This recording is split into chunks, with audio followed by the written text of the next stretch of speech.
The call came in on a Tuesday, forwarded to me by a dispatcher who sounded half embarrassed to be reading it out loud. Woman on Larkspur Street, recurring pest issue. Animal control had been out twice and found nothing. Patrol had been out once and told her to call an exterminator. I ran the kind of outfit that got the jobs nobody else wanted, the ones too strange, too intermittent, too easy to write off as somebody's nerves.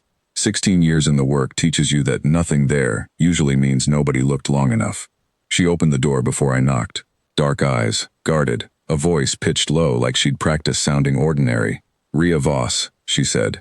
I could see the deadbolt behind her had been replaced twice, the screws stripped and redone. Whatever had been getting in, it wasn't getting in through the front. The walls told the story if you knew how to read them. Fine channels bored through the drywall in the guest room, following no structural logic, all converging toward the closet. Silk residue in the seams, not web, not quite. More like something had been secreting a resin and letting it harden. I've handled infestations from 4 different worlds worth of contract work. I didn't recognize this one, and that alone told me something. "You've seen it," I said, not a question. She was quiet a beat too long. Once, I didn't get a good look. I believed the first part and not the second. But she was paying, and paying customers get to keep their secrets right up until the secrets try to kill them. I set up motion plates and a low-band recorder that first night and told her to sleep with the bedroom door locked, for whatever comfort that would be worth.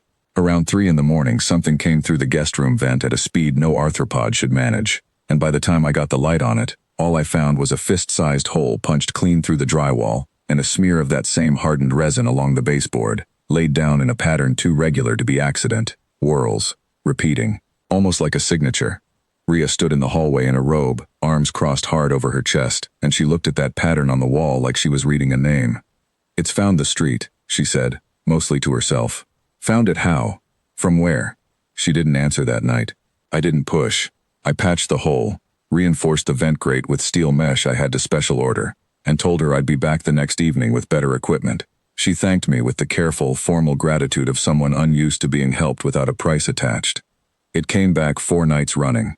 Each time smarter, each time leaving more of that resin, and each time Rhea grew quieter and more precise, giving me instructions that had nothing to do with pest control and everything to do with defensive positioning. Don't stand in the doorway. Keep the exits clear behind you. Don't corner it. Corner yourself instead so it has somewhere to retreat. I've taken orders from combat officers who gave worse advice. The second night it tried the attic vent, and I went up alone while she stood at the bottom of the pull-down ladder with a flashlight, refusing to be sent to another room to wait it out. I found more of the resin up there, laid in a slow spiral around the old insulation, and when I climbed back down with dust in my hair and a scrape along one forearm, she pressed a folded cloth into my hand without a word and turned away before I could thank her, like she hadn't yet decided whether letting herself be grateful was something she could afford. The third night was quiet, no breach, no resin. Just the 2 of us on her back steps at 4 in the morning, her wrapped in a blanket that didn't quite fit the woman underneath it, both of us watching the tree line at the end of the yard. She asked me, once, whether I'd ever had something come looking for me that I couldn't outrun. I told her about 2 years overseas I don't usually talk about, and she listened the way she listened to everything, filing it away somewhere, not performing sympathy she didn't feel. It was the first night neither of us mentioned the thing in the walls at all. On the 5th night I found her out back at 2 a.m., barefoot on the cold concrete, staring up at the sky like she expected something to be looking back. "You were a soldier," she said, not turning around. "Once. So was I. Different army." She finally looked at me. "It isn't a pest, Mr. Calder. It's a retrieval unit. It doesn't hunt vermin. It hunts bloodlines, and it leaves that mark to report back where it's been. I've been running from it for 3 years, and I let it catch my scent because I got comfortable, and comfort was a mistake I don't get to make twice." I didn't ask what bloodline. I told her the mesh I'd installed wouldn't hold past one more attempt, and that whatever this was, we needed a plan that didn't involve waiting for it in the dark. She almost smiled at the word we. I don't think she'd expected it to survive the conversation. I kept the truth off my paperwork, told the precinct it was a raccoon, persistent, handled. It wasn't my business what she was running from, only that she'd hired me to keep her walls intact, and I intended to finish the job I'd been given before I asked her to explain the rest of it. I replaced the screen door on the porch 3 times that week, without telling her why. Each time it came back scored through, claw deep, and each time I fixed it before she woke, because some things a person shouldn't have to see alone at 6 in the morning. The last night it came through the kitchen window hole, and I finally got a look at it in the light. Segmented. Fast. built low to the ground with mandibles that clicked out a rhythm like it was transmitting. Rhea didn't scream. She stood dead center in her own kitchen, sleeves pushed back, and there was a mark on the inside of her wrist I hadn't seen before. A sealed brand, dark and geometric, matching the resin whorls on every wall in the house. The thing went still the instant the light caught it. "It's reading you," I said. "It's confirming me." Her voice had gone flat, controlled. The voice of someone who'd rehearsed this moment in her head 100 times and hoped never to need it. Once it does, it reports my location to a court that would very much like me erased quietly. "You should go, Des. This isn't your fight, and it was never going to be a small one."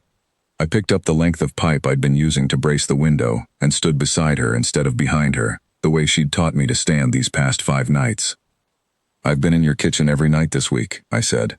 "I'm not starting to leave now." The creature's mandibles slowed. Whatever it was built to read, it read that too. A second signature standing unafraid beside the first, refusing to break formation. It backed toward the window it had come through, clicking out a different rhythm, uncertain, and then it was gone into the dark the way it had come, and this time it didn't come back. Rhea sat down hard at her kitchen table and put both hands flat against the wood like she needed to feel something solid. "They'll send another," she said, "eventually. Then I'll be here for that one too." She looked up at me, not with gratitude this time, but with something steadier, like she was recalculating what she'd allowed herself to want. "You don't know what I am." "I know what you did 5 nights running," I said. "You gave better orders than half the officers I served under, and you never once asked me to bleed for you without standing in the doorway yourself. I don't need the rest of the file to know that's worth something."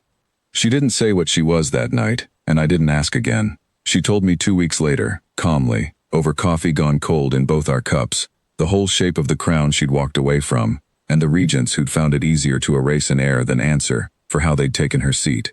She told it plainly, watching my face the way you watch a door to see which way it's going to swing. I listened the way I'd have listened to anyone's history, carefully, without flinching, without treating her like she'd become someone new in the telling. "Most people, hearing that," she said, "start weighing what I'm worth now instead of what I was worth the night you fixed my door." "I already know what you're worth," I said. "You told me the first week, standing in your own kitchen refusing to run. The rest is just paperwork." She didn't answer that.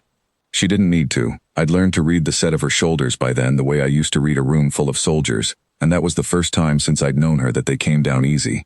The screen door's still original, the one I finally stopped needing to fix. The mesh over the vents held.